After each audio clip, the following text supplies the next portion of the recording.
Yang kelima adalah Kesultanan Gowa dan Talo. Kesultanan Gowa dan Talo ini berdiri sekitar abad ke-16 Masehi. Lokasinya yaitu berada di Kabupaten Gowa di Pulau Sulawesi. Raja pertamanya adalah Sultan Alauddin. Sebenarnya Kesultanan Gowa dan Talo ini memiliki raja-raja sebelum Sultan Alauddin. Tetapi Sultan Alauddin ini adalah sultan atau raja pertama yang memeluk Islam. Kemudian mencapai masa kejayaan pada saat diperintah oleh Sultan Hasanuddin. Peninggalan-peninggalan dari kerajaan Gowa dan Talo adalah berupa Masjid Katangka dan Benteng Fort Rotterdam. Benteng Fort Rotterdam ini adalah benteng yang terkenal dan sempat dipakai oleh Belanda sampai dipakai oleh para pejuang-pejuang Indonesia pada saat Perang Kemerdekaan. Dan sekarang Benteng Fort Rotterdam ini dijadikan daerah wisata atau dijadikan tempat wisata yang sangat terkenal di Sulawesi sana. Nah, ini adalah peta kerajaan atau Kesultanan Gowa dan Talo. Kemudian yang terakhir yang akan kita bahas adalah Kesultanan Ternate dan Tidore. Kesultanan Ternate dan Tidore adalah kesultanan Islam yang ada di timur Indonesia dan berdiri sekitar abad ke-16 Masehi. Lokasinya secara geografis ada di Kepulauan Maluku. Dan di Maluku ini pada masa-masa tersebut menjadi pulau yang sangat ramai dikarenakan Pulau Maluku adalah pusat penghasil rempah-rempah.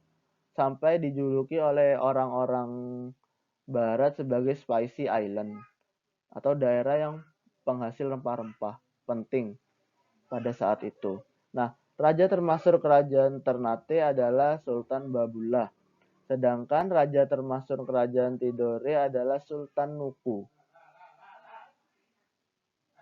Nah, ini adalah peta atau daerah kekuasaan dari Kesultanan Ternate dan Tidore. Kesultanan Ternate dan Tidore adalah dua kesultanan penting dari 4 kesultanan yang ada di Pulau Maluku. Jadi bukan satu kesultanan, melainkan ada 2 kesultanan, yaitu Kesultanan Ternate dan Kesultanan Tidore, di mana mereka membagi 2 wilayah kekuasaannya. Yang terakhir yang akan kita bahas adalah apa sih pengaruh kebudayaan Islam terhadap masyarakat di Indonesia. Kita akan lihat dari berbagai bidang kehidupan. Yang pertama adalah dari bidang politik. Apa pengaruh Islam terhadap masyarakat Indonesia di bidang politik? Yaitu apa? Bergantinya kerajaan menjadi kesultanan. Begitu juga nama rajanya, nama pemimpinnya. Yang awalnya raja berubah menjadi sultan. Yang kedua di bidang sosial adalah penghapusan sistem kasta. Pada saat kebudayaan Hindu-Buddha masuk di Indonesia, sistem kasta itu sangat kental yang ada di masyarakat. Jadi masyarakat itu sangat terpaku di sistem kasta. Sedangkan ketika kebudayaan Islam masuk, sistem kasta itu lama-kelamaan terhapus. Dikarenakan apa? Agama dan kebudayaan Islam itu tidak mengenal sistem kasta. Jadi manusia itu ibaratnya mempunyai kedudukan yang sama. Tidak ada kasta, tidak ada tingkatan-tingkatan. Kemudian di bidang kebudayaan sangat banyak sekali pengaruh Islam, mulai dari seni bangunan, di mana mulai adanya masjid dan keraton, kemudian seni ukir, kaligrafi yaitu tulisan-tulisan Arab yang dibuat sangat indah, kemudian juga ada karya sastra. Nah, itu tadi adalah sedikit dari penjelasan Pak Haris tentang kerajaan-kerajaan atau kesultanan-kesultanan Islam yang ada di Nusantara. Semoga kalian bisa memahami dan bisa mengulang-ulang video yang Pak Haris buat ini untuk belajar di rumah. Nah, setelah ini Pak Haris akan berikan tugas via kuisis. Jadi ketika ada tugas via kuisis, kalian bisa mengerjakan, sifatnya bukan live, tetapi homework atau tugas yang bisa dikerjakan kapan saja. Tetapi Pak Haris harap kalian setelah menonton video ini bisa langsung mengerjakan tugas tersebut.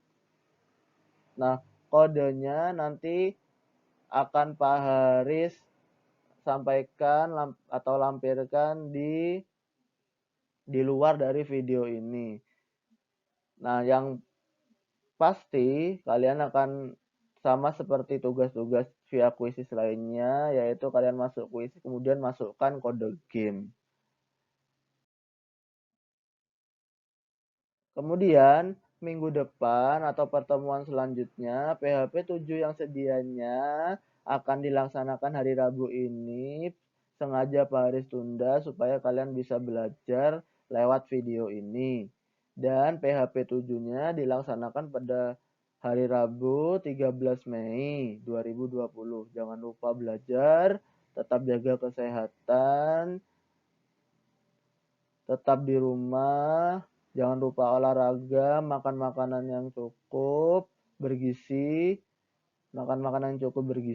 kemudian apa lagi ya?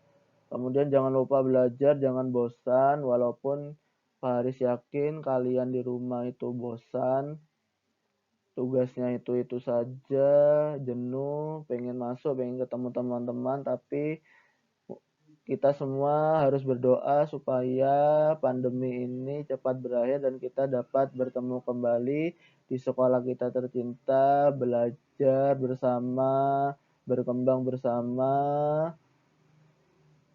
dan semoga juga kalian semua tetap semangat dalam belajar.